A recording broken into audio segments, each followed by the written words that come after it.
Good evening. It's good to see you all once again. If you want to be opening your Bibles to the book of 1 Samuel tonight, we'll be in the 17th chapter.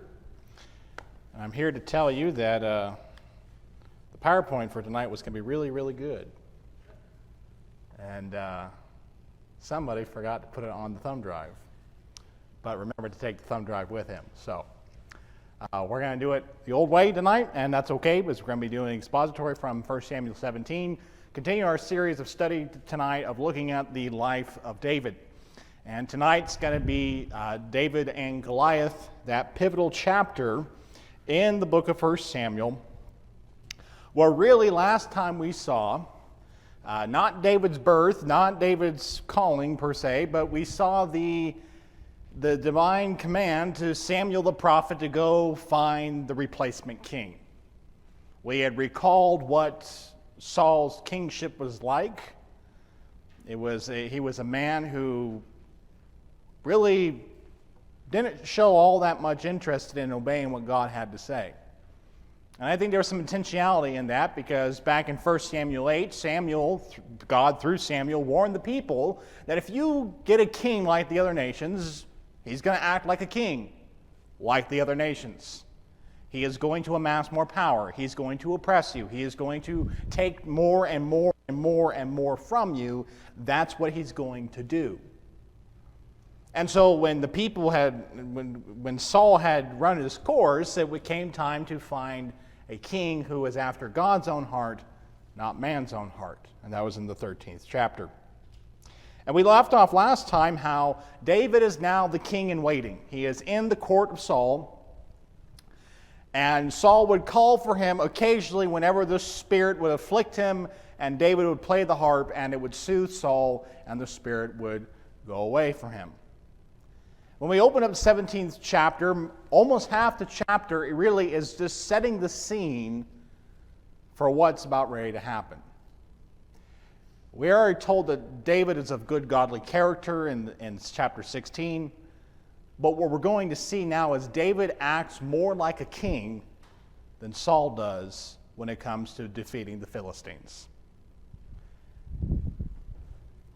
And before we start here in chapter 7, I want to read for us back in 1 verses 19 and 20 as a reminder of why the people wanted a king. I'm not going to make any comments on these two verses just yet, but I want to have it be put in our minds. And the text reads in 1 Samuel 8, 19 and 20, it says, "Nevertheless, the people refused to listen to the voice of Samuel.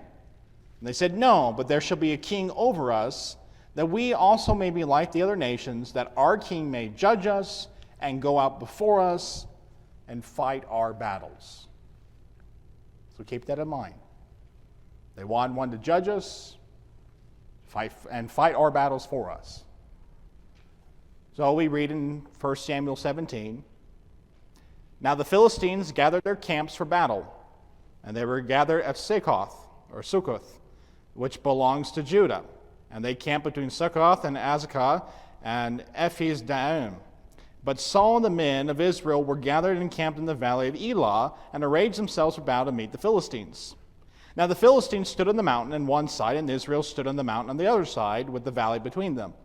Then a champion came from the camps of the Philistines named Goliath, from Gath, whose height was 6 cubits and a span. And he had a bronze helmet on his head, and he was clothed with scale armor, and the weight of that scale armor was 5,000 shekels of bronze. He had a bronze greaves on his legs, and a bronze javelin slung between his shoulders. And the shaft of his spear was like a weaver's beam, and the head of his spear weighed 600 shekels of iron. His shield carrier also walked before him. And he stood and called out to the battle lines of Israel and said to them, 'Why do you not come out and arrange yourselves for battle? Am I not the Philistine, and you the slaves of Saul? Choose a man for yourself and let him come down to me. If he's able to fight with me and strike me down, then we will become your slaves. But if I prevail against him and strike him down, then you shall become our slaves and serve us.' Again the Philistines said, 'I openly reproach the battle lines of Israel this day. Give me a man that we may fight together.' When Saul and all Israel heard these words of the Philistine, they were dismayed and greatly afraid. So we're kind of, the narrator here, Samuel, recording this, is setting the scene. We're just told David is now the king in waiting, and then we come to this occasion where the Philistines have come to wage war against Israel, and we've set the page, or we painted the picture. There's this valley of decision, if you will. On each side, there's a mountain on each side. That's how valleys are formed. And you have the Philistines over here, and you have God's people over here. And the Philistines, they put forth their champion. They put forth their man who fight their battles on behalf of them. A massive man. Legacy standards said, several cubits in a span. That's roughly 9 feet. He's a big guy. And he's openly mocking and reproaching the people of God. So, let's pretend we're Israel. We appointed a king because we want a guy to judge us and to fight our battles for us. Saul, fight our battles for us. And what do we see in the text? And Saul of Israel heard these words in verse 11. They were dismayed and greatly afraid. Saul doesn't rise to the occasion. Saul doesn't go out to fight the battles for them like they wanted their king to. And if I was the chronicler, which I'm not, and it's a good thing I'm not, I might be liable to put a little parenthetical statement here and say, hey, how's having a king working out for you? It's a little snide comment because this is what they wanted. It's not what God wanted. We want a king. That word reproach there, it's interesting. It's to mock, to curse, to slander. And it's not, he's mocking the people of God. And by extension, it means he's mocking God himself. Because this is God's chosen people whom he has delivered, he has given the land, whom he has chosen as his instrument time and time again, not only for justice, but also to show his goodness to the world. And to mock God's nation was to mock him. Just like back in 1 Samuel 8, the rejection of Samuel as their judge was really a rejection of God as leader over them. And yet, so far, we don't see a single Israelite take offense at this. They're not concerned that God's name is being tarnished. All they can focus in on is, there's a really big dude over there, and none of us can fight him.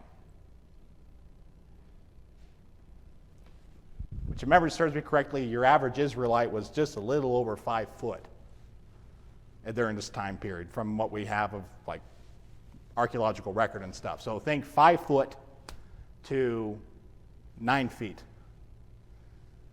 Or, those of you who know him, Brother DeLong to Brett.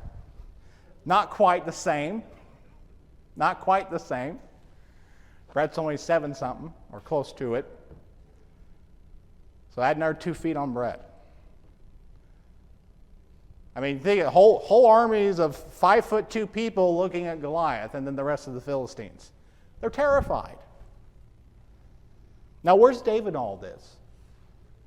Verse 12, now David was the son of the Ephraimite of Bethlehem in Judah, whose name was Jesse. And Jesse had 8 sons, and Jesse was old in the days of Saul, advanced in years among men. And the 3 older sons of Jesse had gone. They had gone after Saul to the battle. And the names of the 3 who went to the battle were Eliab, the firstborn, and the second to him Abinadab, and the third Shema. But David was the youngest. Now the 3 oldest had gone after Saul, but David went back and forth from Saul to shepherd his father's flock at Bethlehem. So in verse 15, we're told, in the last chapter, David's in the court, he plays the harp, but now we're told that David's not always in the court. It's only when the Spirit afflicts Saul that David gets called. Because while all the other men or boys of fighting age of Jesse's family are off fighting, who's going to man the flocks? We're already told that Jesse is really old, and so David is the errand boy. He's in waiting. He's in the circle of the king, but also he still has to tend to his father's business. And this position actually is what's going to cause David to show up in this scene. Because in the going back and forth, these were the days where if you fought in the army, Uncle Sam did not pay your way. Or would it be Uncle Judah or Israel? I don't know what the correlation would be. If you were fighting, you had to supply your own armaments, your own food, or your family had to. And so, David's the errand boy. He's running back and forth, tend to the flocks. Okay, it's time for your brothers to probably get some more provisions. Now you need to go run those provisions to the front line so you can support your family in that way. And it's in one of these errands that he's running that Goliath is out in the valley again. Now we read in verse 16 that the Philistines approach morning and evening for 40 days and took his stand. For 40 days, over a month, Goliath is coming out night and day with the Philistines to mock and to reproach and to slander God's people. And we could see day after day the morale of the camp getting lower and lower and lower. Now let's just think back real quick to 1 Samuel 13 and 15. How many times did Saul justify disobedience? Because he said, well, if I didn't do this, the people would flee, and somebody need to act, somebody need to be the king, and so the people would not flee. If there was ever a time for Saul to say, hey, somebody needs to do something so the people aren't fleeing and being demoralized, now's the time. But what do we see? Saul's right there with them, cowering in fear. Again, they want a king to fight their battles for them, and they didn't get that. So here comes young David, and we read in 22 and 23 of the 17th chapter. Then David left his baggage in the care of the baggage keeper and ran to the battle line and entered in order to greet his brothers. And he was speaking with them, behold, the champion, the Philistine from Gath, named Goliath, was coming up from the battle lines of the Philistines. And he spoke these same words, and David heard them.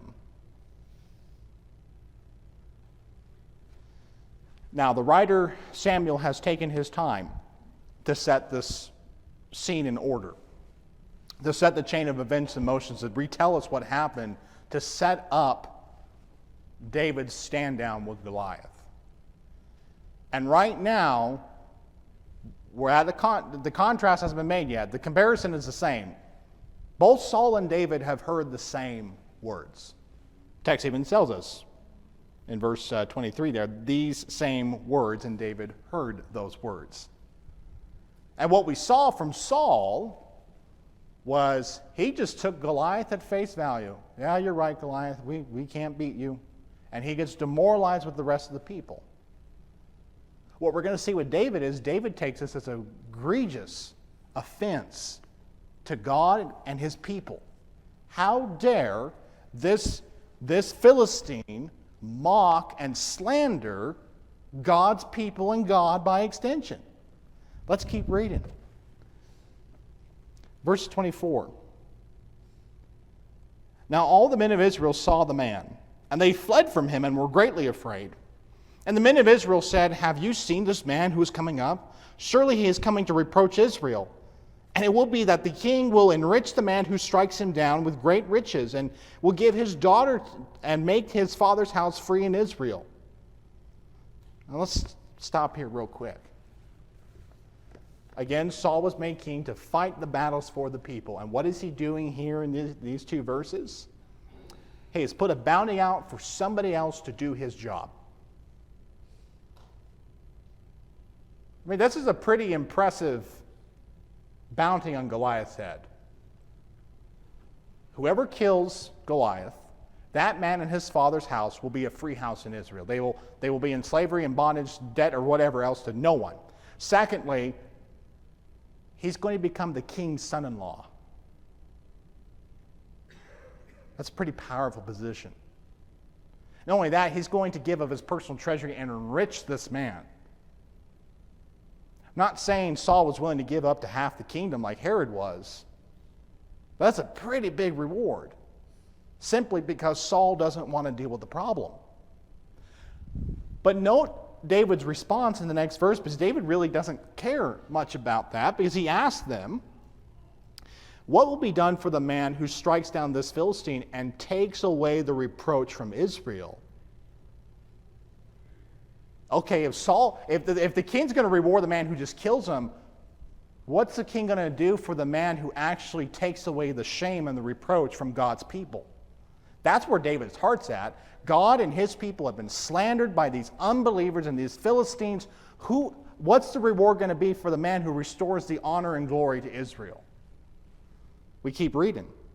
For who is this uncircumcised Philistine that he should reproach the battle lines of the living God? Who is this guy?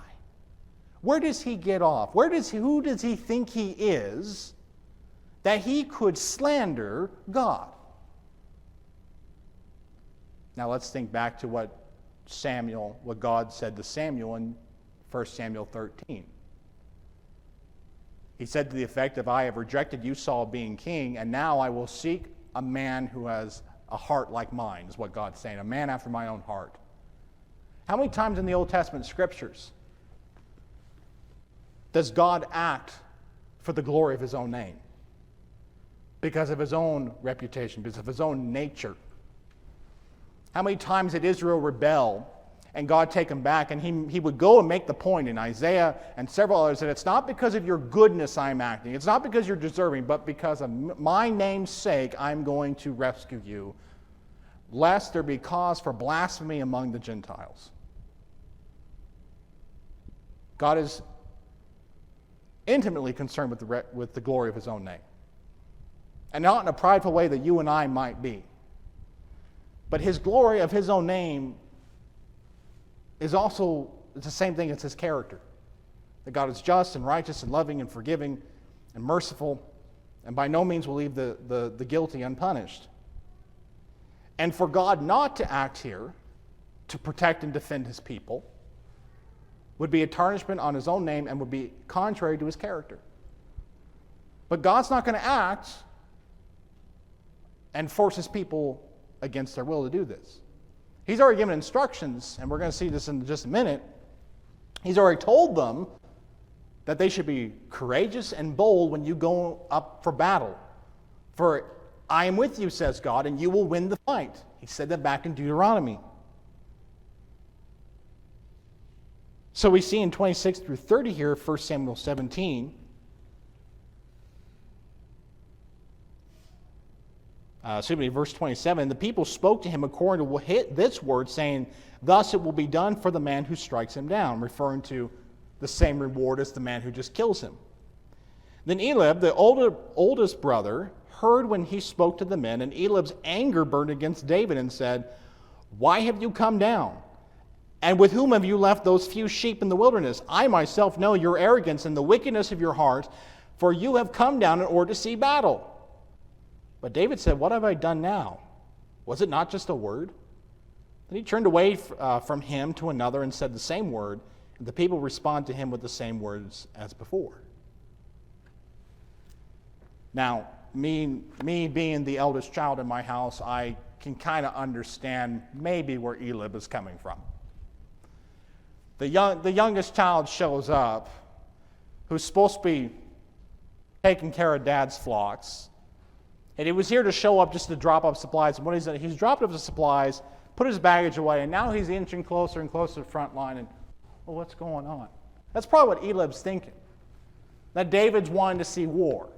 That David's wanting to get a piece of the action. That he's like the young, in any war movie, the young rookie private who has the wrong view of how war actually is. That's what Eliab's thinking. And that's not David's heart at all. David's even going, I was just asking a question. And if we might extrapolate a little bit, I think, judging by his character, we might also see where David might also, it's like, well, why is no one else offended that this enemy of God is slandering him? And You can almost feel like David's thinking, am I the only sane one in the room here? You are the army of God, and you are not upset that he is being slandered. And so David doesn't go home after this. And really what we could say here is David's acting on more faith than the rest of the army is. I referenced just a moment ago Deuteronomy, but in Deuteronomy chapter 20, and some of the instructions that God gave his people before they entered the land, in Deuteronomy 20, verses 1 through 4, God had given them instructions already of how they were to be when God told them to go up against an enemy. God said to them, if you go out to battle against your enemies and see horses and chariots and people more numerous than you, do not be afraid of them. For Yahweh your God, who brought you up from the land of Egypt, is with you. Now it will be when you draw near to the battle, the priest shall approach and speak to the people. And he shall say to them, Hear, O Israel, you are drawing near to the battle against your enemies today. Do not let your heart be faint. Do not be afraid. Do not be alarmed, nor be in dread before them. For Yahweh your God is the one who goes with you to fight for you against your enemies, to save you. God had given his people a promise that when they were acting in faith in accordance with what God had said, he had promised deliverance in battle.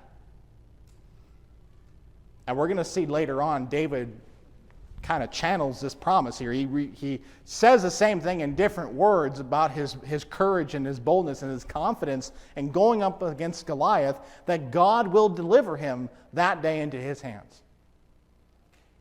And it's not because of the might of David. Again, we're told he's a ruddy young man at this point.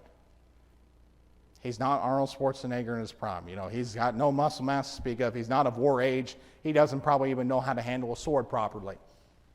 But he is convinced and assured that the victory is Israel's because God has promised it. And see, already we're seeing, as we've seen before, this contrast now between Saul and David. Saul looks at what's around him, goes by the wisdom of men, and cowers in fear because Goliath is bigger than any Israelite, and with somebody like that on their side, we can't win. And David, on the opposite side, is they serve dead idols, and we have the living God. There's no way we can't lose. Just the contrast there in this attitude and faith. The contrast in what kingship should look like versus what it shouldn't look like. Because David is ultimately looking to do God's will in this, no matter what it is. And so he goes to Saul to ask for permission in verse 31. Then when the words of which David spoke were heard, they told him to Saul, and he sent for him. And David said to Saul, Let no man's heart fail on account of him. Your servant will go and fight with this Philistine. Then Saul said to David, You are not able to go against this Philistine to fight with him, for you're but a youth, while he has been a warrior from his youth. But David said to Saul, Your servant was shepherding his father's sheep. And when a lion and a bear would come and take a lamb from the flock, I would go out after it and strike it and rescue the lamb from its mouth. Then it rose up against me, I would seize it by its head and strike it down and put it to death. Your servant has struck down both the lion and the bear, and this uncircumcised Philistine will be like one of them, since he has reproached the battle lines of the living God.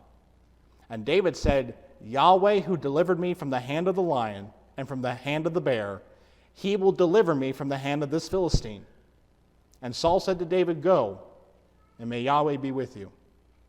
Then Saul clothed David with his robes and put on a bronze helmet on his head, and he clothed him with armor. And David girded the sword over his armor and tried to walk, for he had not tested them. So David said to Saul, I cannot go with these, for I have not tested them. And David took them off. Then he took his stick in his hand and chose for himself 5 smooth stones from the brook, and put them in the shepherd's bag which he had, even in his pouch. And his sling was in his hand, and he approached the Philistine.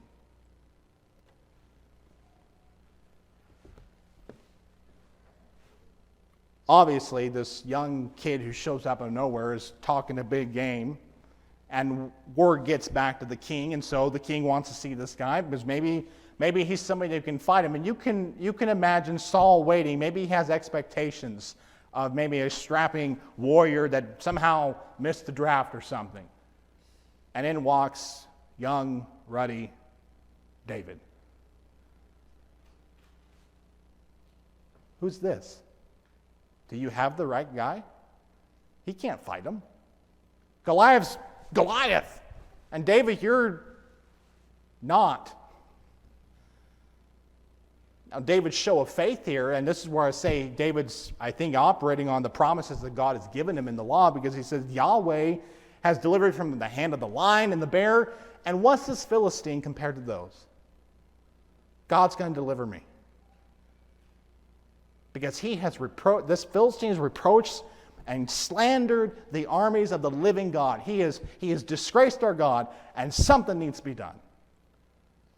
So Saul goes, okay, well, let's put you in my armor. And it's kind of a comical scene, at least in my reading of it, because you see David, it's armor that doesn't fit.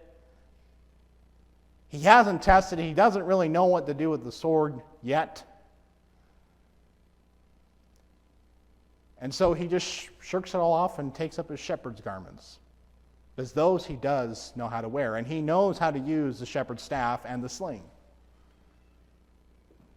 He gathers up a few rounds of ammunition, if you will. And now we get ready for the showdown. Because what we see here is, at first, Goliath is insulted. Probably for the first time in a long time, he's actually insulted. But when we pick up in verse 41, then the Philistine came on and drew near to David with the shear bearer in front of him. And the Philistine looked and saw at David, and he despised him, for he was but a youth and ruddy, with a handsome appearance. And the Philistine said to David, Am I a dog that you have come with me with sticks? And the Philistine cursed David by his gods. Then the Philistine also said to David, Come to me, and I will give your flesh to the birds of the sky and the beasts of the field. Then David said to the Philistine, You come to me with a sword, a spear, and a javelin, but I come to you in the name of Yahweh of hosts, the God of the battle lines of Israel, whom you have reproached. This day Yahweh will deliver you up into my hands, and I will strike you down and remove your head from you, and I will give the dead bodies of the camp of the Philistines this day to the birds of the sky and the beasts of the earth, that the earth may know that there is a God in Israel, and that all this assembly may know that Yahweh does not save by sword or by spear, for the battle is Yahweh's, and he will give you into our hands. Verse 47 is the key verse in this whole chapter. Up until this point, they have not had a king that was leading them as he ought to. He didn't even lead them the way they wanted him to lead them. The king was supposed to set the way. God even provided provisions in the law for one day when a king would happen. God knew of how the king was to conduct himself. He was supposed to know the law. He was supposed to set an example of godly conduct. And what is David? And David, we see, is acting more like a king than Saul is. And David here, it's not just showing that the Philistines, that your gods are fake and ours is real. When he says all this assembly, everyone on that battlefield, Philistine and Israelite, we all need to know this day that God does not save by human means. He will save as he so pleases. Because why were the Israelites despairing? Why were they aghast? Philistines are bigger, better trained, more well-armed, and there's no way we can do it. Well, God has already promised you. You could, and you would, if you acted according to his will. If you trusted him and his word. That he would deliver you time and time again if you just listened and obeyed, all the way back when we read it, when you read in Exodus, right before the law is given, or in Deuteronomy 6. It said, Hear, Israel, your God is one God. Be careful to listen so that you may obey the words of this law. And what do we see as well? They had forgotten that. Except David. And so everyone in that assembly that day was going to know. And what's very interesting about Old Testament narrative is the battle here is, relatively speaking, over in a second. There's only a handful of verses actually spent on the battle between David and Goliath because it's not really a battle. We pick up the reading. Verse 48. Then it happened when the Philistine rose and came and drew near to meet David, that David ran quickly toward the battle line to meet the Philistine. And David sent his hand down into his bag and took it from it a stone and slung it and struck the Philistine on his forehead. And a stone sank into his forehead so that he fell on his face to the ground. Thus David prevailed over the Philistine with a sling and a stone. And he struck the Philistine and put him to death. But there was no sword in David's hand.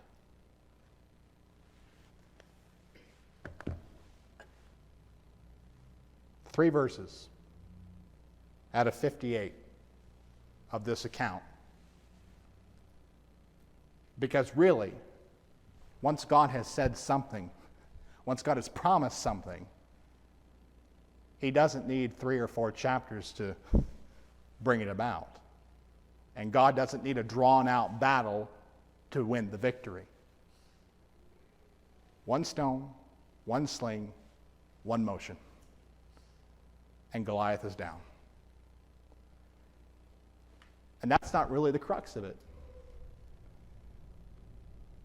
Here, David has fought Israel's battle for them. But instead of taking the credit, instead of gloating about it, this victory over Goliath was faith building for the rest of the army.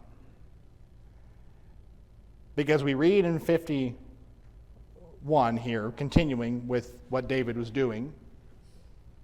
Then David ran and stood over the Philistine and took his sword and drew it out of its sheath and put him to death and cut off his head with it. Then the Philistines saw that their champion was dead, so they fled. But the men of Israel and Judah arose and shouted and pursued the Philistines as far as the valley and to the gates of Ekron. And the slain Philistines lay fallen among the way to Sharam and even to Gath and Ekron. Then the sons of Israel returned from hotly pursuing the Philistines and plundered their camps. And David took the Philistine's head and brought it to Jerusalem, but he put his weapons in his tent. Now when Saul saw David going out to meet the Philistine, he said to Abner, the commander of the army, "Abner, whose son is this young man?" And Abner said, "By your life, O king, I do not know." And the king said, "You inquire whose son this youth is." So when David returned from striking down the Philistine, Abner took him and brought him before Saul with the Philistine's head in his hand. And Saul said to him, "Whose son are you, young man?" And David answered, "I am the son of your servant, Jesse the Bethlehemite." David's one victory over Goliath encouraged and gave the courage to the army of Israel to do what they were waiting for 40 days to do, to meet the enemies of God in battle and to overcome them.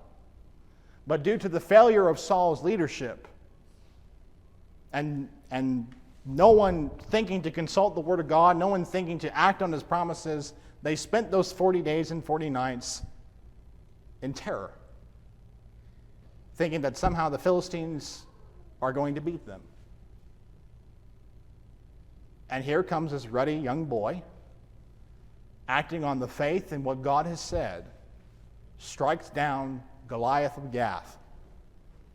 And in that one act, and within one day, David inspired the army of Israel to do what Saul could not do in 40 days. And at the end here, this last paragraph that we read, we can kind of start seeing the seeds of paranoia begin to sprout. Saul is aware that David just did something he didn't do. Saul is aware he'll have to make good on his promises. enrich the man, free the man's house, give this man his daughter. And within 5 verses of chapter 18, we already start seeing that Saul begins to look at David with suspicion. This is a pivotal moment in the book because we see in action Saul acting like the king God wanted. David acting like the king God wanted. And Saul was not so blind and ignorant not to see that. And unfortunately, for almost the rest of the book of 1 Samuel, we're going to see this round and round of Saul pursuing David with suspicion and paranoia, and David respecting his place as God's anointed and not trying to strike against him. It's going to be a tumultuous time in David's life, but when we get to the end of this and he becomes king, these experiences arguably is what partly made him the great king that he was. But it started here with him first acting on faith, on what God had said. And that first started with the fact that he took offense that these Philistines were slandering God's name. And when you want to talk about a man after God's own heart, God takes very seriously when his name is slandered or blasphemed among the nations. And he will often act in order to preserve his name, of his character, his reputation of a good and compassionate and kind God who saves and delivers his people. And this is the kind of God that David had placed his faith and his trust in. And this is the kind of God that David serves. And this is the lesson that the people who received 1 Samuel were supposed to get. That the Lord saves as he pleases, in the ways he pleases. And for us today, making the application, I guess, to our current context, it's the same God. He hasn't changed from the days of Saul and David. He hasn't changed how he deals with people as far as his revelation goes and his promises. And why we don't have Goliath standing before us, there are other truths or other promises that are just as amazing in the true textbook sense of the word. And if we're going to be the recipients of the promises, we have to act on the same kind of faith that David did. I think of what Paul was preaching in Acts 26, I believe it is, when he got to the resurrection of the dead. People mocked at him and Jews were sneering and chiding and slandering that kind of teaching. And all Paul had to do and all he had to say in response was, why is it considered amazing or unbelievable that God should raise the dead? And there's some people we talk to and we study with that they just can't wrap their minds around that salvation could be so total and so free. And all one has to do is place their faith in Christ and unite their lives with him in the waters of baptism.